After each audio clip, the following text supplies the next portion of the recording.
श्रोते आहेत, आपण त्याच्याशी संवाद साधूयात.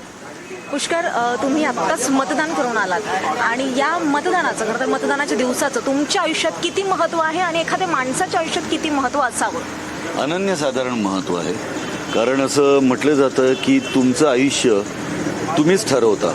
तर इथे जर माझं वैचारिक किंवा काय म्हणू शैक्षणिक पात्रता ही सगळ्या ह्याच्यामध्ये येत नाही. इथे महत्त्वाचं काय असतं की मला आजूबाजूची परिस्थिती कशी असायला हवी आहे आणि त्यासाठी झाल्यापासून आजपर्यंत प्रत्येक निवडणुकीला मतदान हे केलेलंच आहे. कारण तो हक्क पण आहे आणि ती माझी जबाबदारीसुद्धा आहे. सो ते एक राष्ट्रीय कर्तव्य म्हणून आम्ही प्रत्येक निवडणुकीत मतदान करतोच. नेमके कुठले मुद्दे लक्षात घेऊन तुम्ही मतदान केलेलं आहे? अर्थात महानगरपालिकेला वेगळ्या मुद्द्यांवरती असतं, विधानसभेला वेगळं असतं आणि आता लोकसभेला वेगळं आहे.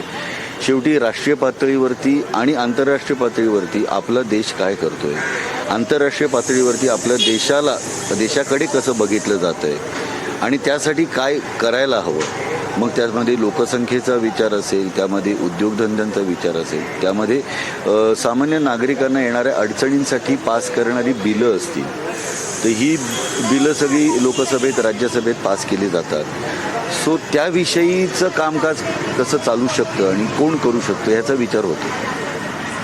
आत्ता जे मतदार येऊन गेले तिथे त्यांना सोयीसुविधांचा अभाव कुठेतरी या मतदान केंद्रावर जाणवला. सोयीसुविधांचा अभाव तुम्हाला असं काही जाणवलं का? मला तरी या मतदान केंद्रावर तसा सुविधांचा अभाव जाणवला नाही. मदतीसाठी पोलीस कर्मचारी होते, सरकारी कर्मचारी होते आणि स्वयंसेवी संस्थांचे व्हॉलेंटियर्ससुद्धा होते.